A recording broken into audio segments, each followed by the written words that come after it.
Turning to international news, specifically in the Middle East, where there are accusations and denials about killings in Gaza during the distribution of aid today by a new Israeli U.S.-backed relief organization. The finger-pointing both by Hamas and Israel over this incident mirrors the kind of blame each side has been directing at the other over the faltering efforts to secure a new ceasefire deal.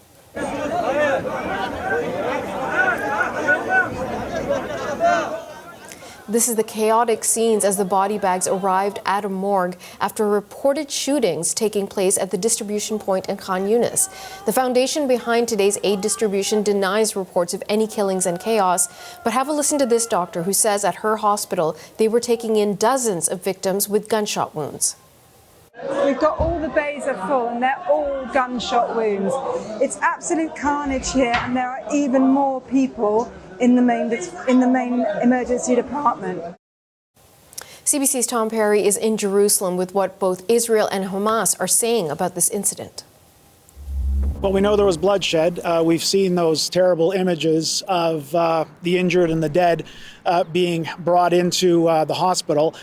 Earlier today, we heard reports from Gaza, from Hamas, from Palestinian sources there blaming the Israeli military for this, saying that it was Israeli ground troops who had fired on Palestinians as they gathered at a distribution center for aid. Now, we did hear some witnesses, some people who were there, what they experienced when they were there. Let's listen to a tape of a clip of one of those witnesses who was there and what they saw.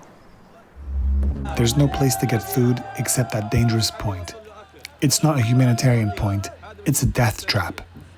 The gunfire was intense.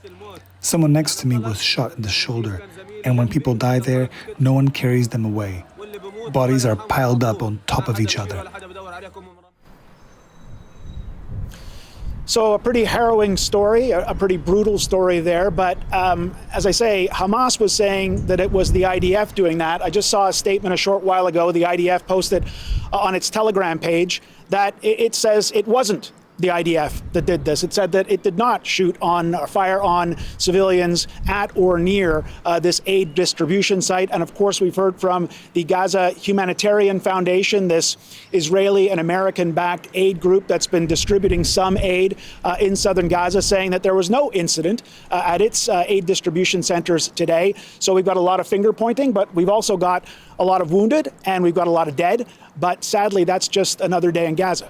Just a few hours ago, you were in Ramallah in the West Bank, and there's quite a bit of development in that area as well. So there's this announcement that there's going to be building of more Jewish settlements despite the threat of sanctions. It was also meant to be the location of this very important meeting of key Arab political figures who were going to try and figure out if there's a way forward for the two-state solution. But I understand Israel has sort of said no to all of this. What's your understanding of what's going on in the West Bank?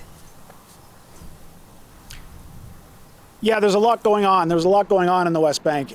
So today there was supposed to be this meeting of high-ranking ministers from Arab nations. This is in advance of a meeting going on in New York later this month to look at the possibility of a Palestinian state.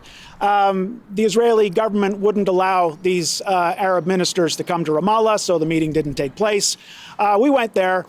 In part, we wanted to speak to some folks from the Palestinian Authority about this announcement made this week by the Israeli government, this announcement that it's either going to expand or establish or reestablish 22 Israeli settlements in the West Bank. These settlements, of course, are seen as illegal under international law, but Israel plans to go ahead with it. Now, this comes after Canada, the UK, and France issued that joint statement about a week ago, urging the Israeli government to not only back off its offensive in Gaza and let aid go in, but also to stop building more settlements in the West Bank. So we went to the offices of the Palestinian Authority.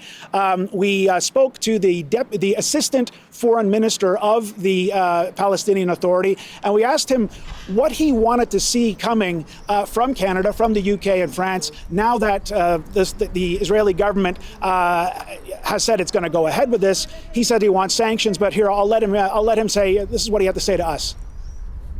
Actually, we want it soon because now the genocide in Gaza is ongoing, the genocide in the West Bank, including in the northern cities of the West Bank, the genocide is ongoing. So we believe sanctions are needed today, not tomorrow actually, and to take actions.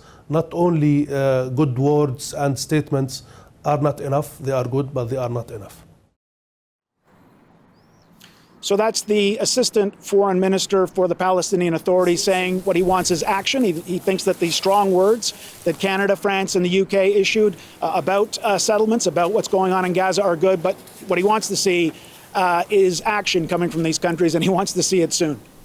CBC's Tom Perry reporting from Jerusalem.